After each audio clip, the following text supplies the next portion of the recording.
Salam Kamir, kekaguman ilahi mengarah pada iman dan rahmat. Saudara-saudari yang terkasih, ketika saya di lampu merah, yaitu berhenti lampu merah, dan di perempatan tiba-tiba ada orang yang mendatangi saya. Penjual ini mengatakan, sayang anak, ayo siapa yang mau sayang anak. Saya pun terkesima, sayang anak betul juga ya. Kalau beli ini mungkin saya dianggap sayang anak ya. Saya memperhatikan anak. Maka saya juga melihat ada bapak-bapak yang memperhatikan. Mungkin dia juga berpikir dia sayang anaknya. Tetapi kenapa tidak membelikan dari mainan ini? Sayang anak. Saudara-saudari yang terkasih, Injil hari ini bicara juga tentang sayang anak dari seorang pegawai istana yang anaknya sakit keras. Yesus berjalan dari Samaria ke Galilea, dan Yesus mengatakan bahwa tidak ada seorang nabi yang dihormati, diterima di kampung asalnya sendiri. Maka Yesus ke Galilea, dan ternyata dia kembali ke Kana, di mana dulu dia membuat mukjizat mengubah air menjadi anggur dalam suatu perkawinan. Dan banyak orang begitu mendengar Yesus datang, mereka berbondong-bondong datang pada Yesus karena mereka dulu juga menyaksikan perjamuan di Kana, mukjizat air menjadi anggur itu. Saudara-saudari yang terkasih, lalu ketika seorang pegawai istana mendengar Yesus datang, dia pun kemudian mengunjungi Yesus di Kapernaum. Dia minta supaya Yesus menyembuhkan anaknya. Lalu Yesus mengatakan, kalau kamu tidak melihat tanda dan mukjizat, kamu tidak akan datang kemari. Lalu secara eksplisit pegawai istana itu mengatakan, tolong Tuhan, supaya anak saya disembuhkan, anak saya jangan sampai mati. Dia menyayangi anaknya itu. Lalu Yesus mengatakan, jangan takut, anakmu tidak akan mati. Karena Yesus melihat bagaimana orang tua itu menyayangi anaknya, memperhatikan anaknya, tidak malu-malu merendahkan diri untuk menghadap Yesus dan mohon pertolongan. Padahal dia seorang pejabat pegawai istana. Lalu begitu Yesus bersabda, jangan takut, anakmu tidak akan mati. Maka kemudian dia kembali ke rumahnya. Dan sampai di rumah, kemudian pegawai-pegawainya mengatakan, anakmu sekarang sehat, sembuh. Lalu Yesus bertanya, pegawai itu bertanya, kapan dia sembuh?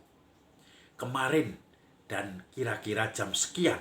Lalu bapak itu ingat bahwa jam itu juga, saat itu juga, Yesus mengatakan, anakmu sembuh, tidak akan mati.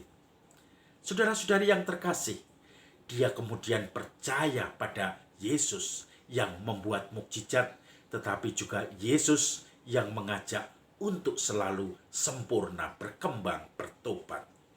Nah, ini yang saya maksud dengan kasih yang tidak berkesudahan. Ada seorang yang saya kenal, orang itu dulu sebagai Romo. Kemudian entah masalah apa dia mengundurkan diri jadi Romo. Kemudian dia menikah dan punya anak. Sayang, ketika anaknya masih kecil, istrinya yang dinikahinya meninggal. Kemudian Romo-Romo yang lain, termasuk Romo pimpinan dari kongregasinya, itu sering mengumpulkan mantan-mantan Romo dan mantan-mantan suster dari mantan-mantan Romo dan mantan-mantan frater, bukan suster, frater dari kongregasinya. Kemudian ada satu ikatan alumni dari mantan Romo dan frater itu. Suatu saat mereka ada semacam gathering, pertemuan keluarga besar, sering mendapatkan rekoleksi didampingi Romo-Romo dari kongregasi itu. Bahkan pimpinannya Romo provinsial hadir pada waktu itu ketika mereka menginap bersama keluarga 3 hari. Kemudian dia melihat bagaimana seorang mantan Romo itu sangat memperhatikan anaknya. Waktu rekreasi, anaknya masih kecil-kecil dua, yaitu cowok dan cewek, yang istrinya sudah meninggal itu. Dua anak itu dinaikkan kuda di tempat rekreasi itu. Lalu dia mengawasi dengan tekun, memperhatikan supaya tidak jatuh. Kemudian ketika digigit oleh semut, maka kemudian anaknya menangis karena mungkin sakit gatal. Kemudian bapaknya yang mantan Romo itu, sayang, sini sayang. Ada apa sayang? Aduh, jangan. Dan semua itu dilihat oleh Romo Provinsial. Komentarnya Romo Provinsial, betapa bapak itu yang notabene mantan Romo sangat mencintai anaknya. Betapa dia sekarang mungkin berbeban berat karena istrinya, ibu dari anak-anak yang masih kecil-kecil itu, ternyata sudah dipanggil Tuhan. Dan saudara-saudari yang terkasih, Romo Provinsial akhirnya mendoakan bapak dan anak itu dalam hati karena melihat kasihnya terhadap anak itu.